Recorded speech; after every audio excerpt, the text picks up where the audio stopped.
பதிலுரை பாடல். பல்லவி. எருசலேமே, கடவுளாம் ஆண்டவரை புகழ்வாயாக. எருசலேமே, ஆண்டவரை போற்றுவாயாக. சீயோனே, உன் கடவுளை புகழ்வாயாக.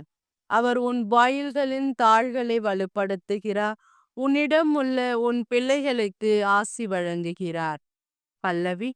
எருசலேமே, கடவுளாம் ஆண்டவரை புகழ்வாயாக. அவர் உன் எல்லைப்புறங்களில் அமைதி நிலவ செய்கின்றார்.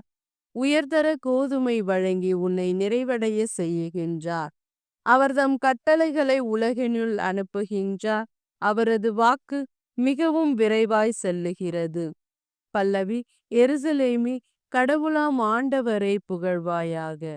யாக்கோப்புக்கு தமது வாக்கையும் இஸ்ரேலுக்கு தம் நியமங்களையும் நீதி நெறிகளையும் அறிவிக்கின்றார். அவர் வேறெந்த இனத்துக்கும் இப்படி செய்யவில்லை. அவருடைய நீதி நெறிகள் அவர்களுக்கு தெரியாது. பல்லவி. எருசலேமே, கடவுளாம் ஆண்டவரை புகழ்வாயாக.